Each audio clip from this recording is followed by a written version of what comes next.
Hello, and welcome to this episode of the Star Wars Generations podcast. My name is Matthew Fox. I'm one of your hosts. I'm joined today by Erin McGowan, another one of my co-hosts here on Star Wars Generations. And today we are talking about The Bad Batch Season 3, Episodes 1 through 3. We did another recording of this a few days ago, but we had some audio problems, and we decided we really wanted to give you a top-notch episode, so we're coming back to you today. And, while many of you are going to listen to this on a podcast, and so we'll probably never notice this, not only are we recording video that's going to go up on various channels in the next few days, we are live streaming this. So if you are finding it on live stream, that's awesome. We didn't really let anyone know. We kind of want to let this just kind of test out to see who gets notified and who wants to jump in. But if you do see it, if you do want to jump in, please let us know and please ask questions as we go because we'd love to have you participate. So with that, let's just kind of kick off the conversation. Erin, The Bad Batch, talk to us about season 1 and season 2, like what this show had meant to you and how you were feeling going into these first episodes. That is a big question. Mm-hmm.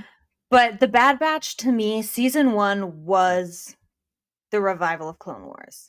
Like, as much as Rebels is kind of a rival of Clone Wars, it's not. Like, I see Clone Wars and Rebels as very different shows, but Agreed. The Bad Batch felt like the Clone Wars. And it's probably because of the similar animation style. Like, I'm sure they did that very intentionally. Speaking of, the animation is just stunning. All 3 seasons so far. But season 1, it kind of just tells a story of this squad of extra special clones after Order 66 and how their inhibitor chips didn't work. So season 1, they end up escaping the Empire and kind of being on the run for a little bit. They also escape with this young girl clone named Omega. Anyway, so season 1 was just a really great introductory. It got us introduced to all the characters, gave us some deep dives on a few of them, like Hunter and Omega. We had a lot of fun chase scenes, battles, and it kind of overall was just about family and the building of the bond that is their squad. So then season 2, we get a look into Crosshair in the Empire, because so far season 1 he was just trying to hunt down the rest of the batch. Now we're seeing what it's like to be in the Empire.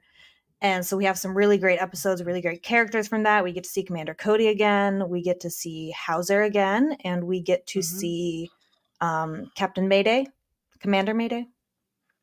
I'm unsure on the title. But yeah, we got some really great clones. And to see how the Empire is affecting them. We got the arc with Rio Chuchi about clones that are defecting from the Empire and what's kind of happening to them. And of course, we just got some lovely stuff with the batch, and then it ended with a gut punch that was Tech's death. Yeah. Yeah. So, and here we are at the beginning of season 3.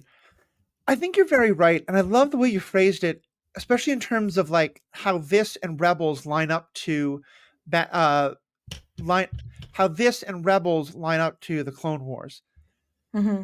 Because I think part of what I love about the show so much is it kind of takes on the best aspects of both.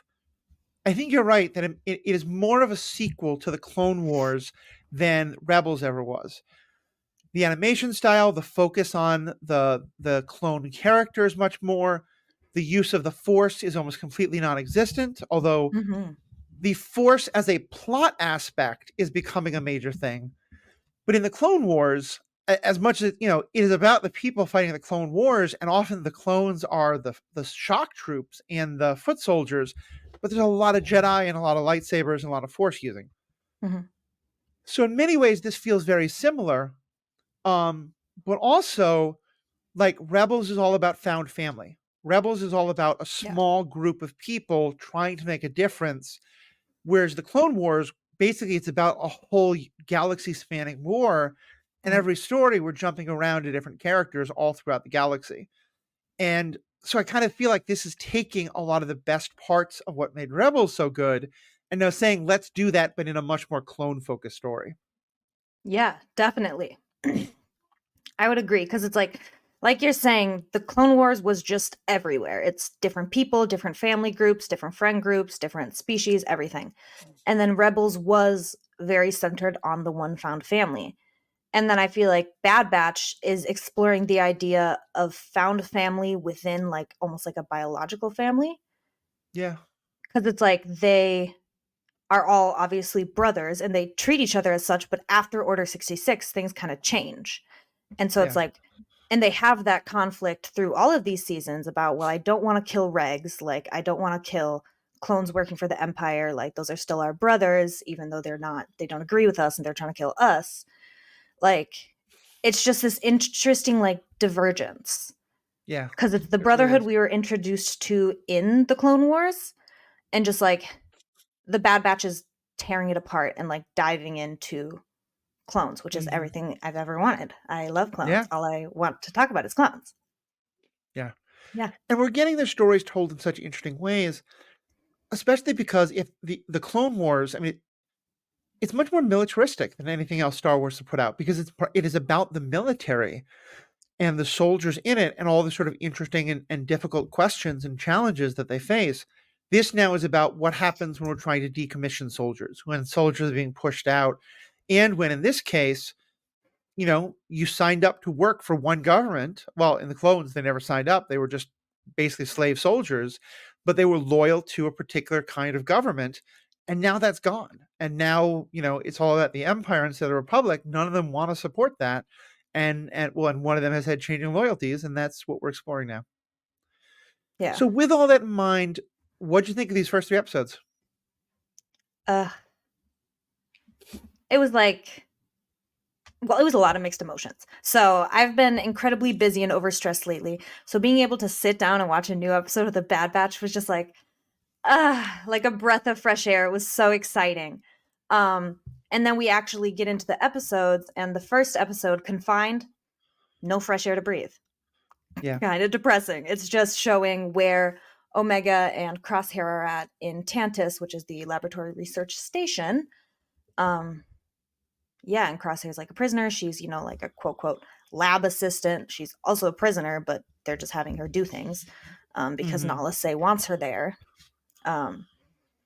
And so it was the episode was set up really interesting. Like, we had the start of the day happen like 4, maybe 5 times, where it's the same start to every day. And we see a little bit of Omega's day, and it's the same thing. And she goes to bed, and it starts the exact same way every single day. And that type of storytelling is just so interesting because it accentuates the gravity of time passing. Right. It's not just like, oh, we're going to tell you it's been a long time, which they do also tell you in later episodes of the premiere. But like, they're not going to say, oh, Omega, you've been here for this many days. But like, just seeing how into the routine and like almost submissive she was in the first day that we see her, and then seeing that day after day after day. And we just know it's like, by the time we first see her, she's been here for a while. By the time we get towards where she starts to crack, she's been here a long time. And so, yeah, I really, really liked the way that episode was set up. And it gave us, a check-in on Emery and Nala Se and Dr. Hemlock. And it gave us the little bit of character building with Batcher, which is the hound. Yep. So cute that she named it Batcher. She just like needs a little something of her brothers to hold on to. And it's not like we see also she makes like a little doll out of hay or whatever here, but she doesn't name the doll that because, as we see later in the episode, Emery and the clone commandos are just going to take it away. Like, she's not allowed to have personal items. But the idea that this is a Lurka hound, it's my job to feed them. Nobody hears me say this name. Nobody knows like the name of this dog other than me, because nobody cares to name the dogs. And it's like a private and special and relatively constant thing that she can turn to. And I just thought that was really sweet.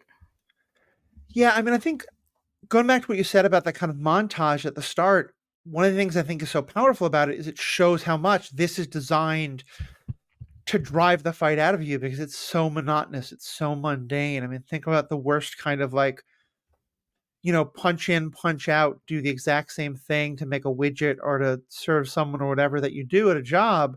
And this is that, times 1,000. And it really says, I think, a lot about her character, that even in that situation, 2 different parts of her character keep coming through. One is her just general like love and compassion and curiosity about the world around her and the creatures around her. and that's Batcher, and that's some of the others. And the other is, and this is kind of like the love, but also just goes so much more about family, that she continues to have that love for all of her brothers, because in the prison with her is Crosshair. Crosshair is the member of the original Bad Batch group who, for various reasons that have been discussed at length, I'm sure we'll get into more as these episodes go on, did follow Order 66 at a time that the rest of this particular squad, for like because their chips were malfunctioning, but also because of who they were, they didn't. And so he believed they should have been following orders, that there's a chance the Bad Batch had to kill a Padawan Jedi, and they didn't, but he thinks they should have, and that he thinks that when the higher-ups said bring in Omega, that they should have done that. And Crosshairs directly tried to kidnap Omega and basically bring her in to jail and prison and being a lab rat. And she has, even now, she has so much compassion for him, and she goes to him and wants to help cheer him up and wants to make his day better and wants to help him escape. And he at least is past that point of wanting to like work for the Empire, but he's just fundamentally broken. He keeps saying to her, like, don't waste your time on a hopeless lost causes like me. And I have a quote here from that moment. Please go for it. Yeah, it was so good. So Crosshair said, "Don't risk anything for me. I belong in here." And Omega said, "None of us belong in here." Yeah. Which is just a portrayal of the exact thing you were saying. Yeah, no, it that says it so perfectly. And by the end, she has given him some hope, and together they're trying to escape. And I imagine that the reunion with the rest of the Bad Batch is going to be very tense at times, and that, I can't predict it exactly, but I would guess that she's probably the one who has some of the best reasons to be fearful of this guy and to not trust him. But she's going to be kind of the peacemaker, and she's going to be the one saying, like, hey, remember, you're all brothers. Because she's Omega, and she's exactly what they all need. It is. We did learn something else about her in these episodes, something that we've wondered for a long time. Erin, you want to explain what we learned? Oh, I was thinking of something completely different, I think. Are you talking about the M count? Yeah, we learned that she has a high M count, which presumably is midichlorians. They seem afraid to say that name, as though just saying M count will somehow fool us. But I think it is now canonical that she is force sensitive. It doesn't mean she's a Jedi. It doesn't mean she has like real strong force powers, though I think we've seen the very basic latent force powers in her character already. But it has now been confirmed. That's why she can do the crazy things she can do. She is force sensitive. And that's obviously something that matters. Yeah, definitely. Real quick, when you asked if there was something we've been wondering about that I wanted to share, I thought you meant the ponytail, because I've been wondering if she has a ponytail, and she does, and it's so cute. Back to the M count. They did fool me for like 10, 15 minutes with the M count thing, because I just wasn't paying attention to it. I was kind of ignoring it. And then I was like, wait a minute. They're talking about midichlorians right now? But yeah, like you said, I think it means nothing about her being a Jedi. It doesn't mean that she's going to start using force powers or wielding a lightsaber, but it does explain how she can pick things up so quickly, basically. And how do you think she came about? Like, so Nala Se created her. Is that, we agree on that? Right. Why do you think Nala Se did that?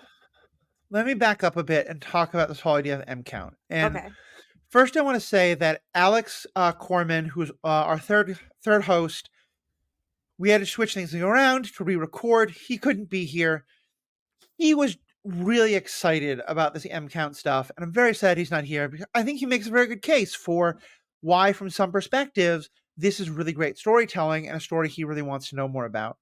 He's been on record in some of our other stuff, getting ready for getting ready for the Bad Batch, how interested he is in how it was that all the cloning thing happened to eventually create, possibly Snoke and definitely Palpatine by Rise of Skywalker. And I am so glad that he is excited for that, and I'm really looking forward to hearing him talk about that more. Yeah, definitely. We had a really great conversation. Are you okay just getting into Sidious right now a little bit? Yeah, sure. Okay. Because we Well, did get to see. you go. Go ahead. Oh, yeah, I was just going to say, he's excited to see the midichlorian count stuff because he loves Darth Sidious, thinks he was the perfect Yep. villain for all 3 trilogies. I'm not sure I 100% agree with that, but I love Alex for who he is. Yeah. But he was just saying how he's always pondered and wondered on that and thought about Palpatine so deeply as a character, especially Mm-hmm. because he read Darth Plagueis. Right. Plagueis? Plagiars. Plagueis. And he just had this fascination about who Sidious was and like his personality traits and like what drove him really. And so Mm. like this is really satisfying that itch in Alex's brain and probably a lot of people's brain. And now Yeah. that Alex put it in perspective for me, I am also kind of wondering about it. Like, Yeah. yeah, why did Sidious pursue making clones? And Alex's idea was that he is so afraid of death. Yeah. And I think one idea that came up as part of that conversation is that it makes sense in part because, and this granted, we get a lot from that book, Darth Plagueis, but also from some other sources, both Mm-hmm. in the original extended and now the Disney canon, is that up till now, for the last 1,000 years since Darth Bane, every Sith has wanted to live as much as they could, but has also felt like they were part of the grand plan. And that, Bane didn't think it would happen in his lifetime. Most of them didn't think it would happen in their lifetimes. That everybody was always like, I'm going to move the ball as far down the field as I can in my time, and then someone else will keep going. By the time we get to Sidious, it's over. He has finalized the plan. They've taken over. The Sith have won. And it kind of feels like he wants to therefore just put a stop on history at that point. And so, yeah, him wanting to live forever, I think, is phenomenal. And Yeah, I because think, like go ahead. I was just gonna say, because like in his mind, his master plan, the little puppeteers he's been puppeting for the entire first 2 trilogies, like, or sorry, the entire prequel trilogy until he forms the Empire, like it's all come to Mm, fruition, and now he viewed that as the perfect world, the perfect empire that would have like peace and happiness in the galaxy, and he's like, this is perfect and it needs to be maintained. Therefore, I need to live forever because there's no way this infrastructure could work without me. And it's just like a exactly. very interesting mindset. Exactly. And I promise all this is eventually getting back to your question of why was Yeah, that's Omega okay. created the way she was. What I was going to say about it is, I think those questions of why does Sidious want to do this and how do others feel about the cloning process is great. And I'm excited to see that explored. I really want to know, for example, does Darth Vader know about this project? Mm-hmm. Because on the one hand, I think it'd be very hard to keep it secret from him. On the other, I think Sidious has very good reason to want to keep it secret from him, in part because this might be about cloning Anakin's replacement one day. If he Yeah. thinks he needs to do that, or he's concerned that Anakin might want to clone Palpatine's replacement. I mean, there's just so much, all the Sith backstabbing loyalty fights that have always been a part of their history. That's a really complicated issue. The issue of why does Palpatine want to do this, and how do the other commanders feel about that? All of that is really fat. The how the let me put it this way: the why and the generalized how of the cloning process is fascinating to me. What I think Alex has made clear he's really excited about, and a lot of fans have too, and I think there's nothing wrong with it, but it's definitely not what I care about, is the scientific how. The like, what how did all this happen? And it's part of why I really don't like all the M count stuff and midichlorian stuff, because for me, and again, this may also be, the different ways we experience Star Wars. Yeah. The Force has always been first and foremost a mythological, spiritual kind of a thing. Not Mm-hmm. spiritual, kind of like a modern day religion, but just like that there is something, a truth that you understand, but could never like roll dice about or like put into exact terms. That I have Mm-hmm. 54 Force points and this other person has 51 Force points. Like, I've played all the Star Wars video games and role playing games, but I always think to some extent that's a little off because that's just not how I understood the Force worked. So for me, the more that we make the Force a scientific thing that can be cloned and that is all about M counts and these other things, Mm-hmm. that's not the story I care about. Yeah. So, and again, I am not saying therefore it makes it a bad story or a story they shouldn't have made. And I think that's a good example, I hope, for it's okay to recognize that some parts of Star Wars aren't as much for you as they are for others. But all that being said, and here's my answer to your original question. Because of that, I really don't want Omega to have been intentionally created. That intentionally somehow Mm. they did some. What I would love much more is that probably everyone went into this cloning process thinking, well, yeah, the Force is something that is part of the natural order that the clones are kind of a break against, and so yeah, they're not going to be Force sensitive. And then suddenly along came this clone who, through whatever kind of adjustments they made to her, becomes Force sensitive. And then the idea that like the Force just kind of acted on its own, because as Yoda would always say, the Force is unpredictable. You cannot expect exactly what the Force is going to do. That's something that Yoda talked about, Qui-Gon Jinn talked about, the Sith have always talked about. Mm-hmm. And so the idea that these scientists are struggling to replicate what the Force did on its own in Omega, I love. The idea that it was a successful science experiment and now they're trying to do more, they want to study it so they can do more examples, that it could be a great story, and I'm still going to keep watch because I love everything else in the Bad Batch, but that I'm really hoping it's not that. Yeah.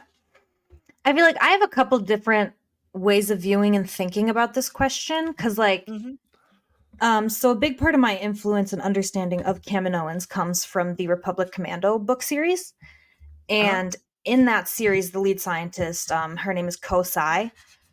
She basically was the one behind most of the cloning things, and then when the Empire comes, Order 66, the Empire is there. A lot of the characters in the books defect and go elsewhere, and then they go and they kidnap Kosai so that Mm-hmm. she can find a way to reverse or slow their aging, like their Mm. accelerated aging. Like they kidnap her and say, "You fix this for us or we're going to kill you." Right. Which, like, I mean, sounds like maybe harsh, but like when you're in the book series, it's like those dark moral questions come up, so it's like a very interesting part of it. But to me, like Kosai, they portrayed her as this crazy scientist, like a mad scientist who Mm. just fucked with genes for fun and did random shit and just like had pleasure in creating experiments even if they went bad and she had to like kill them. Like she didn't really care. She was just curious as to what would Yeah. happen. And so with that idea of Kaminoan scientists in my mind, I'm thinking about Nala Se, and I'm like, yeah, she's clearly like one of the top scientists. She was maybe a little mad with power or just like seeing what she could do. And maybe she did Yeah. accidentally create Omega. Like, I don't see it as she was like, I'm going to clone a force sensitive person. Here you go. I see it as she was like, I'm going to make a girl clone and see what else I can do. And Yeah. then she comes out with an M count. And Nala Se doesn't even realize it at first, maybe. Or No. maybe she does. But that's the way I kind of see it. Because I almost I kind of like the idea that like Nala Se intentionally created her, like to be Mm-hmm. her. Um, so then the idea that like something else in the changing of the genome ended up with some force sensitivity just because that's how the force works. It just shows up randomly. Um, Yeah.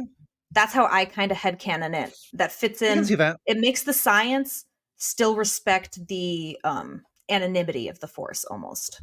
Yeah. And No, I that's can like why that. they're not able to make clones so Yeah. easily. That's why they can't figure it out without her because it wasn't done on purpose. Yeah. That's No, my I can head totally see canon. that being fun. And I think a lot of it will come down to a question that has never really been answered that I think a lot of people are very curious about for reasons both related and not as related to the story, which is Mm-hmm. how was a girl clone created? Mm-hmm. Because a lot of it comes down to what you understand cloning to be and how exact two different genomes have to be in order to both be a clone. Because Mm-hmm. as a lot of folks, especially in the circles I hang out in, have talked about, I think there's one theory that if truly every clone is just about biologically the exact same as the other, the only real difference would be maybe that some of them have their aging sped up or some don't, or some of them have the inhibitor chip, some don't, then Omega was probably assigned male, and which would make Omega trans. And I think that would be a phenomenal interpretation of her character if she is a girl, because that's what the character felt like they were and identifies as and realized that they were. But the theories pushing that are kind of based on applying our own world's understanding to genetics and cloning to this entirely fantastical space world. Yeah. So, and I will say, if we had no other examples of trans clones anywhere in this world, I would want to push for that even further. But in the Queen's Shadow books that I'm always talking about, a character is introduced called Sister, who is a clone who was part of the regs, brought up as male, and came to realize that she was a woman and transitioned. So having that character means that I'm not as invested in the Omega must have been, excuse me, that like Omega must have the exact same genetics. I think it's the double Y chromosome. Forgive my science teacher, who will probably be mad at me if she ever hears this. Though it'd be amazing if you were listening to it. You know, so I think it's that like a chromosome has to be added to make a creature male in our universe. But again, who the hell knows in this? So maybe they just didn't do that in Omega's case. Maybe she did. She does have two Y chromosomes, or who the heck knows? Maybe X chromosomes. I don't know. It's XY. But... well, aren't most? No, I just think for males it's XY, not double Y. Right. Yeah. Okay. Yeah. I think women are double Y, men are XY, and then some men are XXY, and that can cause issues and stuff. I don't know. I might be totally wrong here. The point of all this being, though, I think especially if we're going to get into questions of how was Omega created, I think the question of was her gender changed intentionally, or basically is her gender genetically changed? I'm very, very careful here, because I think in the main universe, and probably even for most Star Wars writers, genetic markers equals gender. In our own world, I think more and more people come to understand that's not true, but I'm going to go with that understanding of it, that if they intentionally wanted to make a female clone versus if they made a clone that then the character decided that they were female. Yeah, that then was female. Exactly. I don't think that matters unless we're suddenly caring about the exact way that Omega was created. But if, as you say, it some changes were made and maybe it was accidental that she became force sensitive, then I think that'd be an interesting thing to explore. Yeah. It's so interesting how headcanons interact, right? Yeah. It's like you can have so many different ideas and then seeing if they fit together, and then you sit there and you're like, wait, but also none of this is confirmed. This is just what I think. Yeah, exactly. Exactly. Yeah, and it's amazing how I hope I've gotten better at this. I think Paul yelling at me in the many years of our podcast certainly helped. But there have been times where I watch something and then I interpret it a certain way. And then if I haven't seen it in a while, I will probably remember it closer to the way I interpreted it than the way it actually is. Yeah. And I think people do this all the time. That's why fact checking is so important, and going back to the original is so important. Absolutely. But I also just want to say, to the last thing on that, headcanons are real and headcanons are great. You know, and like I love what Mark Hamill said, where he said that he doesn't have a specific opinion on Luke Skywalker's sexuality, but if it's important for someone that Luke Skywalker be gay, then Luke is gay. And in the same way, I think no matter what they tell us, if it is important to you that Omega is trans, which I think is completely valid, then keep that no matter whatever the hell we get told in the next 10 episodes or whatever it is. Yeah. 13 episodes. I love that. And I love the affirmation and support from an actor to be like, yeah, like these are characters that are not me. These are characters created for you guys. Let them be what you need. Yeah. So that's super cool. I didn't know that. Let's talk about our boys. Our boys go on an adventure. Hunter and Wrecker. Like the brains and the brawn. The sad dads. And the himbo and the sad dad. Yeah. Two boys with very cute butts and not a lot of brain cells between them. What do we think about it? Very rough. Okay, so one thing I didn't notice this, but I'm going to mention it at the top before I forget. I saw a post about this. When we first see Hunter and Wrecker on the ship, oh, well, we're introduced to them because they're returning the severed horn to that one crime lord guy to get information about where Hemlock's lab might be. So they're on the ship, and Hunter's like looking through the info or whatever, and in the foreground, unfocused, you see Tech's goggles that are shattered. Yeah, Which, that was a as gut Alex punch. horribly pointed out in our group chat, means that they recovered his body, which hurts. It feels good because they needed that. And I appreciate that it kind of puts to bed the idea that, oh, maybe Tech's not dead. Like, as we've talked about before. Did they recover his body? I mean, I come from the comic book world where anything can be possible. What if, like, he fell into this deep pit? What if they only found his goggles and are like, maybe they fell off and he's like, they think probably they fell off and he's still dead down there, but maybe they're like, oh, well, the scavengers got to his body for, I mean, I hope you're right because I don't want all that speculation, but yeah, like for me, it takes away the gravity and the emotional effect of last season if he's just alive, even if that's like revealed later on and there's a good explanation.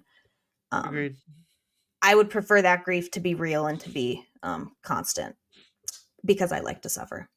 But no, so we see those glasses, which sucks. And then they go to this planet where Hemlock's lab supposedly is, and they see this lab that's been destroyed by orbital bombardment. Like, so whatever happened there, the Empire scrapped it, took all their people out, and then just blew it to shit, basically. Just blew it up. And so Hunter and Wrecker go, and they sit down. They're kind of wandering, and then they are held up by two young clones who are probably like in normal people age, probably between like 11 and 15, maybe 16. So then for clones, they're like 5-6 years old, something like that, maybe 7. And I think it's clear that there's 2 of them at first, and then they take the boys back to meet this other guy who's clearly kind of like the leader of them. He appears a little bit older than the other 2. And, Hunter and Wrecker are like, what happened? And they were like, yeah, don't know what wrong, but the Empire took all their scientists, left all the clones, and just blew it up. And we only got out because we had decided to escape that day. And they said that they ended up there because they were told they were being transferred to like the front lines or something like that. And then they were just brought to a lab to be experiments.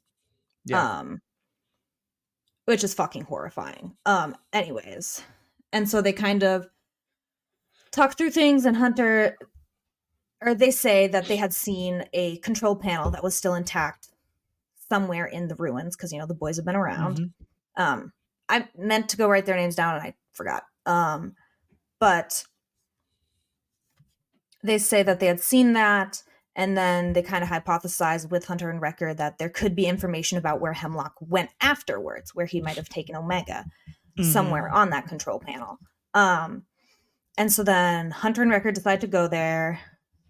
And the boys are kind of like, 2 of them are like, you'll never survive. Like, that's so dumb. Like, you guys are never going to find your way out there. And there's also these like, I wish I'd written down what they were called specifically, but a type of like sentient vine that had arose from an Empire experiment that like, I think they were electrical. And then if you like cut off some of it, it like sprouts into a second little one that like comes and chases you.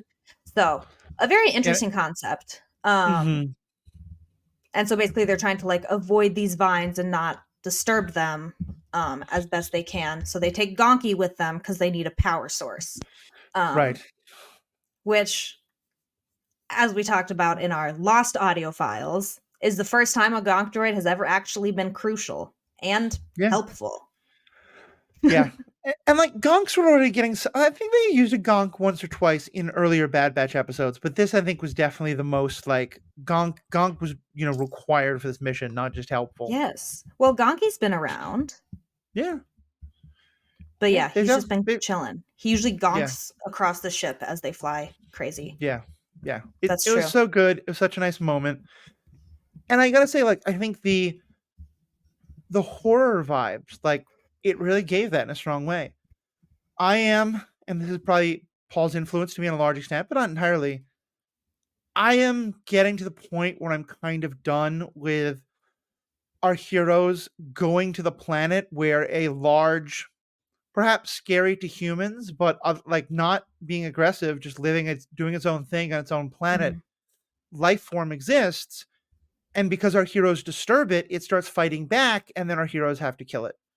Mhm. Um, I've had enough of that. I can be done with that, please. But other than that, I thought it was an incredible episode, and it really Mhm. did. The horror of it was great. The sort of not really fully understanding like what this life form was, and Yeah. which I think in many ways, God, I hadn't even thought about this now. Why is it that they can't figure out scientifically what this life form is and how to best deal with it? Because tech isn't there. Like Rough. that's just another gut punch. Like I don't even know if that's coincidence, and I'm headcanon if that was intended, but it's just all these ways, like seeing just the two of them on Uh, their own felt so weird. But you realize like yeah. Echo is off doing his own thing with Rex and all the awesome stuff they're doing. Tech is dead, and Crossfire is imprisoned, and it's just these two boys left. And I really loved that. And it really, I don't like splitting the party, so I do hope we all get back together fairly soon. But I thought for these 3 episodes, going back and forth between these two groups really, really worked. Yeah. And I really liked it. Yeah. I agree. And I feel like it's something that was done very intentionally, and the melancholy mood of it came off very well. How the first episode, we only saw Omega and a little bit of Crosshair. The second Mm-hmm. episode was only Hunter and Wrecker. They mentioned Rex and Echo, but they were never actually heard over any sort of audio. We never saw them. And then the next episode, we go back and it's just Crosshair and Omega again. And it's just this void and divide that like feels so unnatural and foreign within a squad. And like Mm-hmm. being that through the first 2 seasons, like this has been, the squad that is a family, the squad that sticks together. And now they are so far apart that they can't even get in contact with each other. Yeah. Yeah, I think And that's it's really just true. like, it was such a perfect mood to like put us in coming out of season 2. Because Yeah. like if they had been like, okay, like here's the drama and the start of it, but like it's still kind of like happy fun, I'd be like, Mm-hmm. now when Yeah. I'm watching them back to back, it's gonna be whiplash going from season 2 to this. But it just like, It works. it's eerie. Like Yeah. these episode sets are very eerie, and it works very well. And especially with the appearance of the Emperor at the or in the third episode, just really Mm-hmm. like sets the mood of like what's going on here, like how this Yeah. season is going to go. I mean, we'll probably get some like, what do you call them, standalone episodes? What are they called? Filler episodes. We might get a few Well, filler episodes, but I, I that's where I was going to push back. I think that some standalone episodes are filler episodes, but that there's an attitude by many people that all standalone episodes are by definition filler episodes, which I think is very oh much yeah, not the case. no, I don't mean filler episode like that. I just mean like separate little adventures where like maybe Yeah. something important happens emotionally, but like no progress is gained towards the bigger goal. But thank you for Yeah. the clarification because it is thought Yeah. of in a bunch of different ways. Side quests is a great way to see it. And Thank you. often it That's the is term I was trying to think of. it does progress the main plot, but in a they go to someone who they've been told can give them the next piece of the puzzle. But that person says, okay, but you've got to go do this quest. You got to go pick this berry off this tree for Mhm. me. So they spend the whole episode on the side quest, finish the side quest, and then the person at the end says, great, well, now I can tell you, you got to go talk to this person. And then that person does a thing. Yep. And yeah, I think those are looked down upon a lot. And I think sometimes, like, particularly in the days of network television, 23 episodes every season, there Mhm. definitely were some episodes that just felt like this show would have been just as good one episode lighter, but they had to fill this many Yeah. episodes for the season. But standalones are not that, and most I think of the Bad Batch standalones were not that. Another thing I wanted to touch on, and you kind of hinted at it, but I wanted to go deeper on this. I am, as many people know, really fascinated by villains and by villain motivations. And you were talking about the sort of scientist aspect of these characters who, it's not that they're sadistic and they want to hurt people. It's that they have these like malicious, like, I want to take over the world goals. Mm-hmm. It's that they are utterly fascinated by the science and utterly untroubled by the consequences, either of those they experiment on or what other people use this science on. Yeah. And to me, it's the difference between being amoral and being immoral. Where immoral is like, having bad morals, like wanting, working in the service of greed or your own advancement or revenge or things like that, which, by the way, all of which can actually be more moral than we think, but I'm painting in broad strokes. But amoral is really when you just don't have moral compunction as part of it. And the character of Entrapta from She-Ra is one of my absolute favorite examples of this. I think a lot of great villains are more like this. And I think it's really interesting the way they've given us those characters in this. I think the Kaminoans have always had some aspect of that. Although, as we see, at least one of them is developing some real compassion for Omega. But, for example, Hemlock, there's a scene where the pilots of a shuttle crash in an area that is known to be very dangerous in terms of like wild animals that live there. And by the time they radio in, we can already hear that the monsters are attacking them and that they're in grave danger. And Hemlock is asked, should I send out a patrol to get them? And Hemlock says if they crashed outside the barrier, it's already too late for them. And he literally turns off the speaker so they don't have to hear them screaming. Mm-hmm. And for a lot of characters, I think especially like Palpatine or early versions of Vader, that might have been, oh, those stupid fools, they crashed their ship, they deserve to be torn apart, Yeah. mwahaha, enjoy their suffering. Like maliciously. Yeah, Yeah, maliciousness. exactly. I don't think Hemlock, wanted those two to die. I think he probably thinks it is unfortunate that they died, not out of compassion for them, but just those are two trained pilots. Those are valuable Imperial resources. But I think he's also just hyper realistic of they are probably dead already. Any attempt to rescue them would put more of my soldiers' lives at stake. And I'm not interested in protecting individual soldiers. And I don't want to get into a which is worse, because I think like some of the scientists are kind of in a morally gray place. Hemlock is straight up evil, but it's this evil of amorality, of utterly not caring about the consequences instead of wanting that. Yeah. It's like the amoral versus the immoral is kind of the difference between, if you remember from the Clone Wars, Dr. Nuvo Vindi, who created the Blue Shadow virus.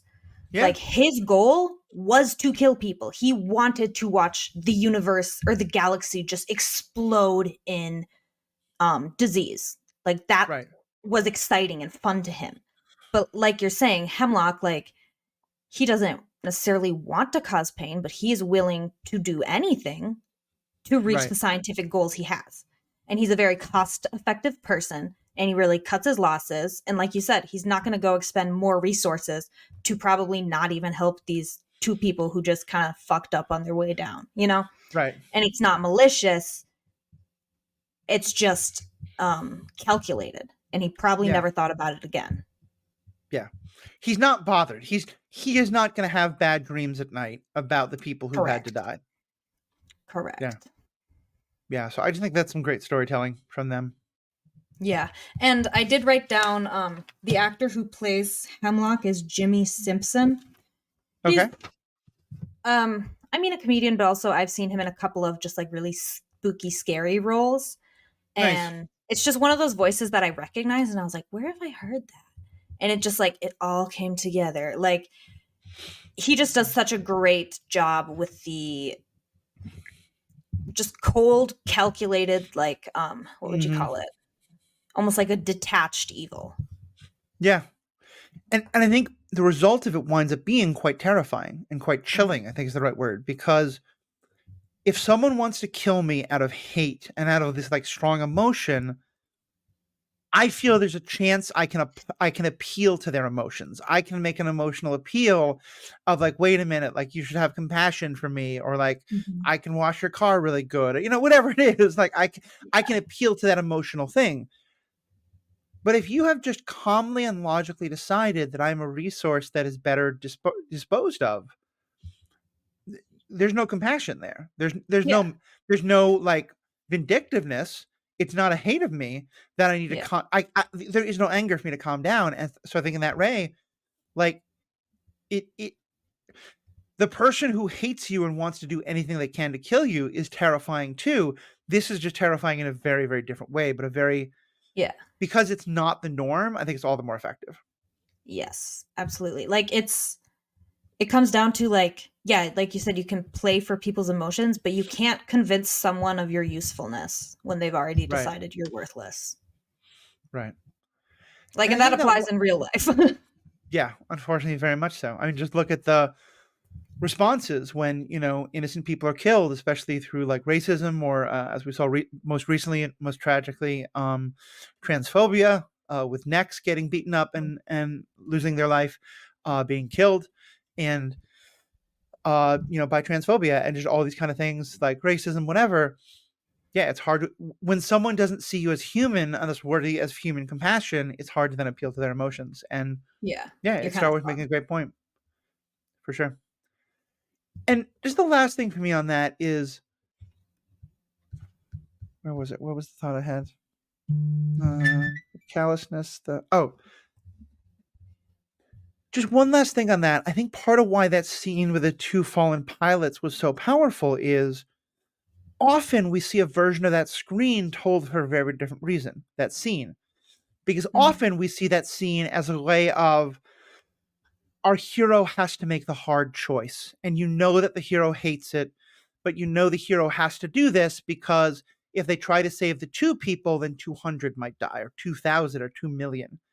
And Yes. so we see the pain on the hero's face, and we see how hard it is for them, and we see them being haunted by the voices of those who died later.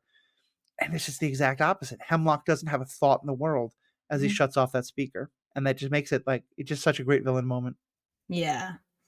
Yeah, they've done a great job of creating this villain from like the mystery surrounding him last season, and it was like just whispers, and now it's just like Mm-hmm. this concentrated 2 episodes that delves into exactly Yeah, how he works without actually telling us much at the same time. Um for sure. For sure. Definitely that was well done. Well, Thought there's so much more we could cover. Oh, what were you gonna say? I was just going to say, do you have any thoughts on Emery? Um, Emery is the other clone who, Yes, that's yeah, the female clone with the brown hair and the weird goggles, glasses. I really am enjoying her story, and I want to see more of Mhm. it. And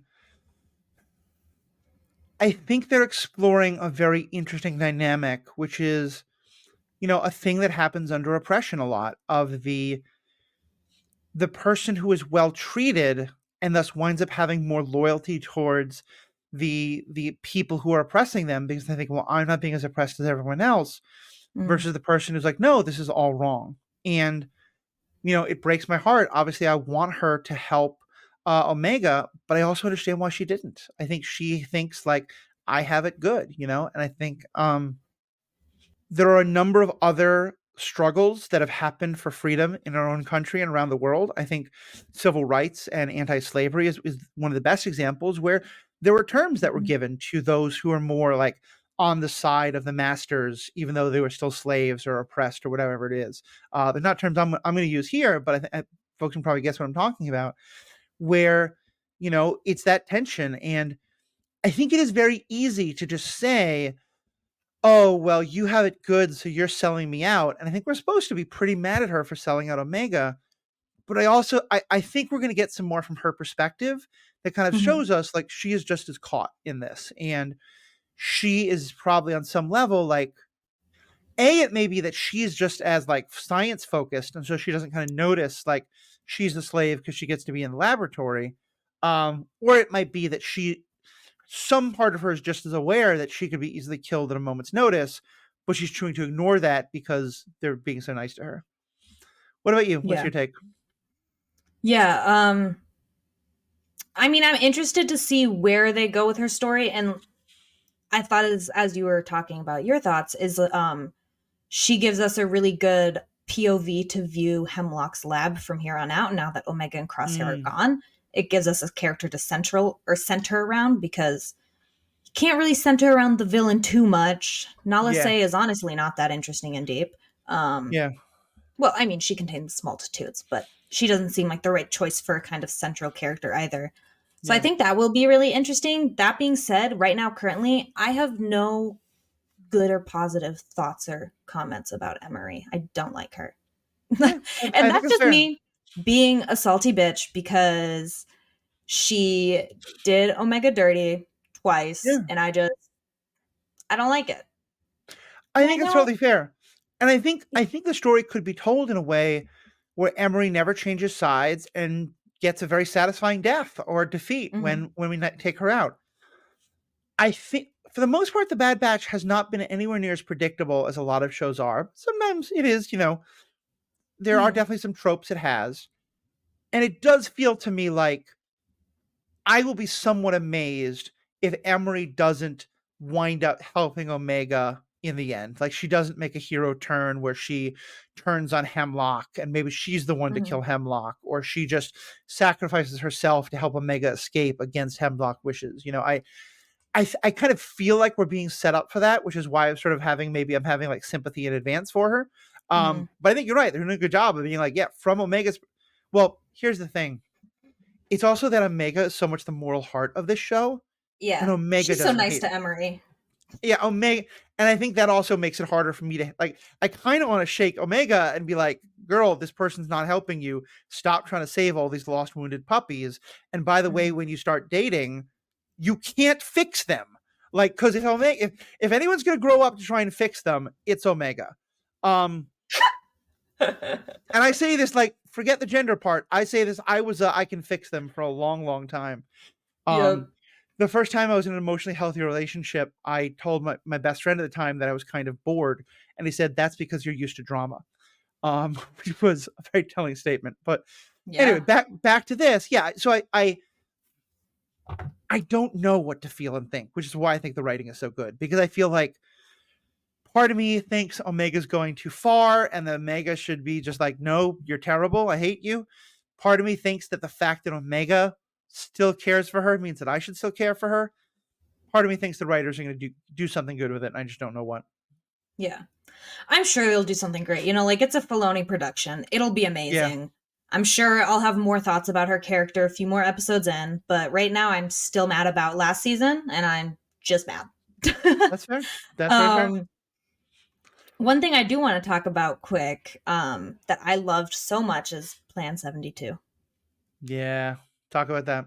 Yeah. And I found a clipping of the screenshots from that scene where Crosshair asks Omega, "Did they teach you Plan 72?" And she goes, Hmm. "Mm-hmm. Tech had me memorize all of the plans." And Crosshair goes, "Of course he did." Yeah. And it's just like, Right. more pain. Like, I don't even know if Crosshair knows Tech is dead. Well, I suppose Omega would have told him. Yeah. Um, There's but part of me that wishes we had gotten to see that moment, and part of me that's really glad we didn't, yeah. because it would have probably just been an emotional gut punch of the way that masochistic watchers like the two of us would still have enjoyed, but shouldn't have. But I Yeah. also would.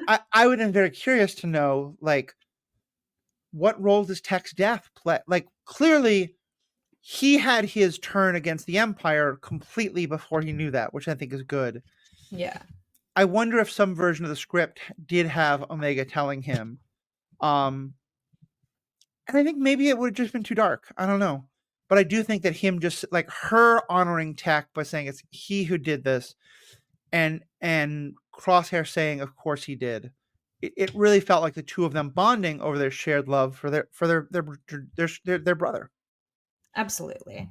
Yeah. And kind of, I think, with the idea of like wishing we could have seen that moment. It's kind of like we all wish we could see the moment when like they Don't say the told one I want to see.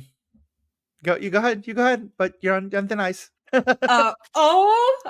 like seeing the moment when Ahsoka found out that Darth Vader came back to the light, which we kind of had the idea explored maybe a little bit in the Ahsoka show, but it's like, does she have that exact impression from that, or does she just think that Anakin can appear in multiple ways? We don't know. But it's the idea of wanting to see something like that, but it's a much more interesting plot device if you don't just put it out there. Because now we get the amazing, uncomfortable conflict of when they do meet up with the rest of the batch. Mm-hmm. Nobody knows how Crosshair responds to Tech's death. Nobody knows what he thinks about it, how he feels about it. And if, you know, they meet up and Omega's like, oh, like, we were both so heartbroken about this, blah, blah, blah. Like, they kind of maybe will trust him a little sooner. But it's like the idea of, you are so foreign to us. We don't trust you. We don't like you. You've been hunting us. You suck. And also, like, we don't know if you've had an emotional reaction to Tech's death. Therefore, completely fuck you. And I think it'll give us more interesting conversations around Tech's death rather than just giving us a huge emotional thing right at the start. As painfully great as that would have been, I like how they have skirted around it in a way that we can keep exploring it throughout the season. So I'll say, I think you have me somewhat convinced on this one. I think if the idea is that we don't know, then it is important to me that Omega doesn't tell him that some prison guard came and been like, well, we clipped one of your brothers last night, you know, or something like that. Mm-hmm. I'll say, though, in response to your example, I don't think we need to see everything on screen. And sometimes there's stuff that I want to see on screen that I don't. Mm-hmm.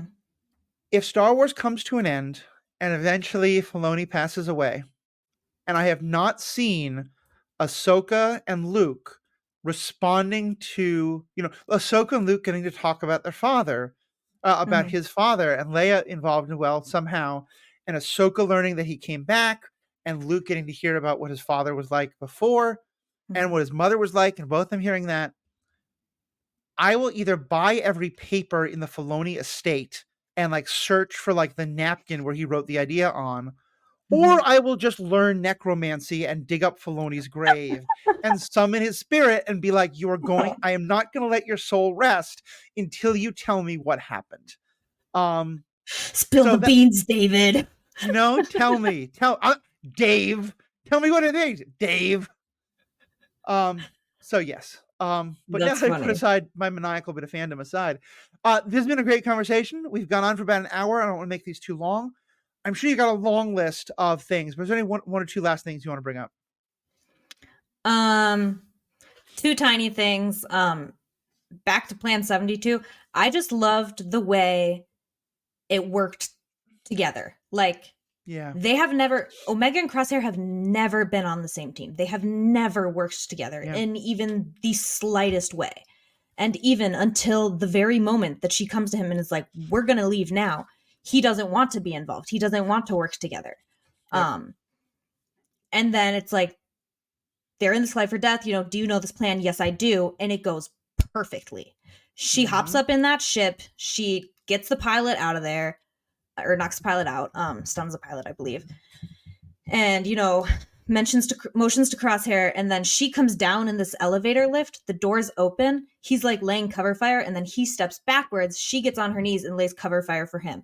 And just the visual perfection of that plan in motion, that they have never worked together. But the idea that this core squad, this core family that they both started from or come from is so strong that you don't need to have that actual reliance on each other. You just need to know the plan.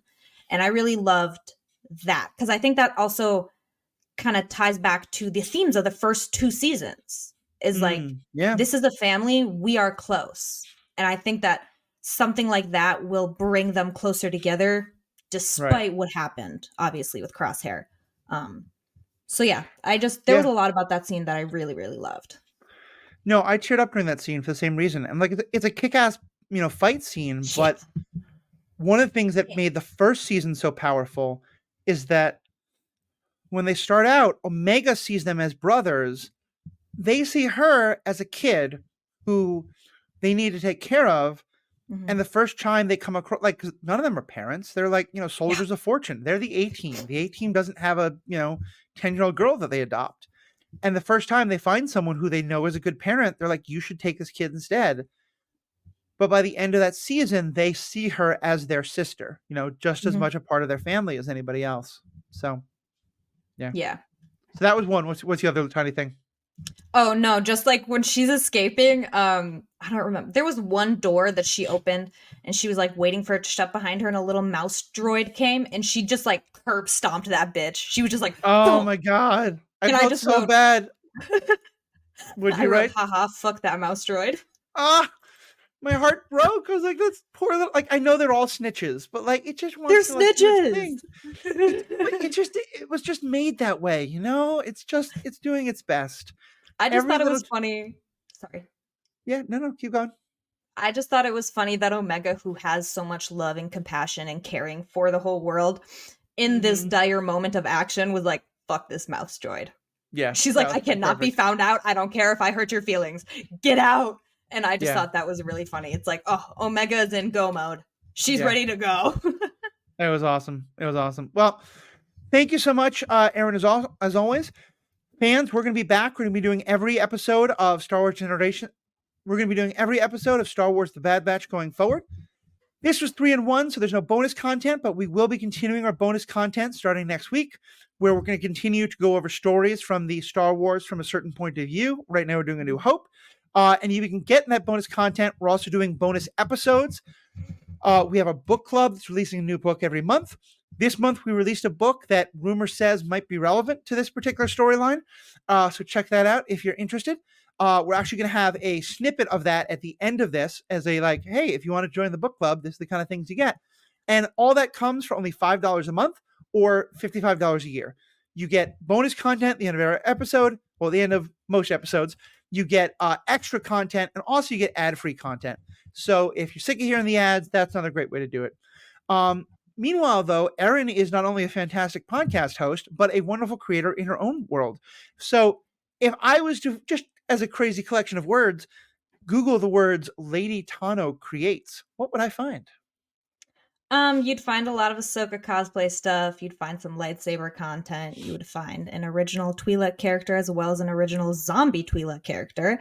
And you would find updates on my upcoming projects, which are Poison Ivy 52, Mystique, the classic comic book version, and then Shin Hati from the Ahsoka show. That being said, disclaimer, these past few months have been hard for me school work-wise, so I haven't been as active. But when I get back to it, I will continue posting. And you can always contact me on those about things you want to talk about in these episodes or questions you have about the podcast. You can always hit me up on Lady Tano Creates, or we're at SW Generations Podcast, I believe, on Instagram. Yeah, all in it. You can also just, if you search for Star Wars Generations, or if you search for the Ethical Panda, you'll find all the ways to find us. They're also all in the show notes and all on the little graphics card that I will show at the end of this episode. We're going to get better at having like graphics cards and having all the information on here. We're still just learning how this goes, but please do check out the live feed. Please check out, we're going to be putting posts, little TikToks and videos and stuff like that up. Check out all the awesome things that Erin is doing. Check out all the great things Alex is doing. Most of all, thank you so much for being fans. Yip, yip. Emotion and sentiment have no place within these walls. Stay classy, Coruscant.